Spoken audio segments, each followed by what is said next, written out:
Good morning and welcome to today's almost daily devotion. We're in Psalm 45. I'm going to start with the first verse.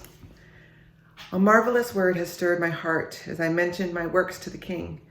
My tongue is the pen of a skillful scribe. You are the most handsome of men. Grace has been poured out on your lips, and no wonder God has blessed you forever.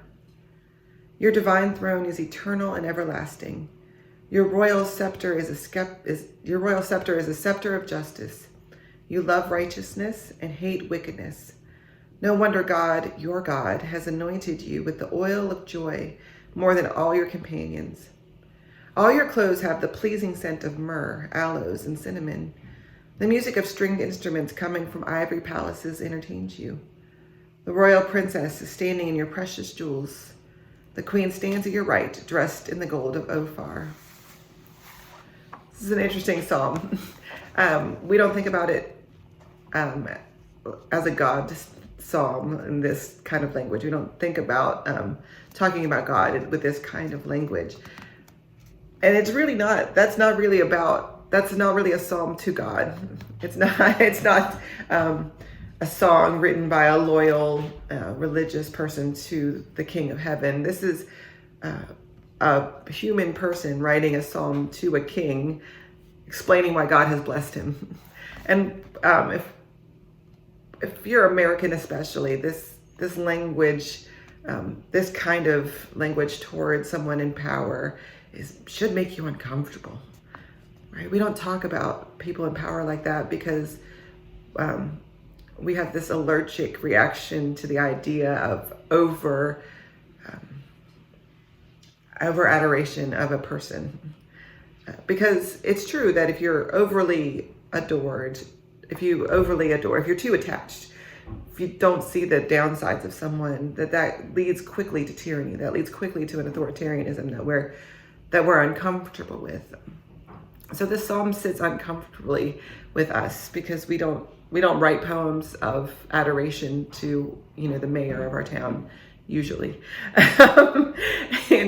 And so it also makes us a little uncomfortable because the things he's saying he has been blessed for are material wealth and handsomeness.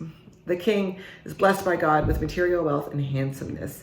And we have inherited in the church the Gnostic idea of the body being somewhat bad, somewhat evil, and detached from the spiritual part of us that is good.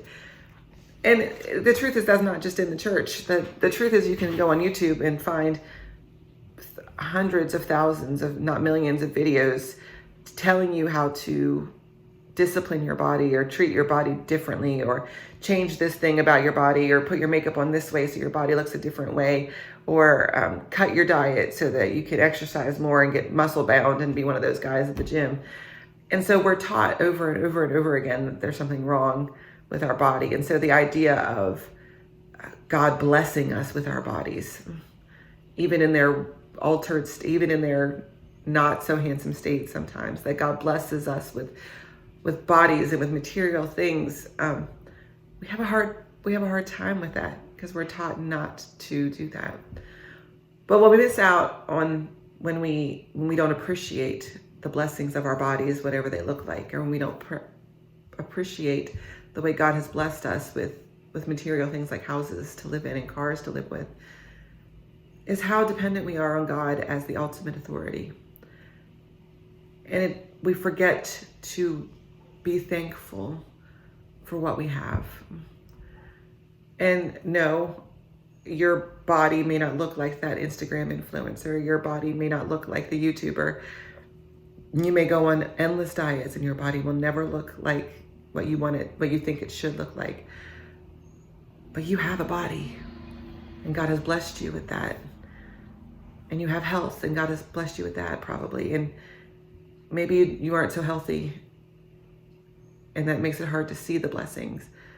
But every day we're given a gift and we need to be thankful for that gift. Maybe we should write a poem to ourselves about how amazing our faces or our bodies are sometimes, so we can be thankful to God for that gift. God bless.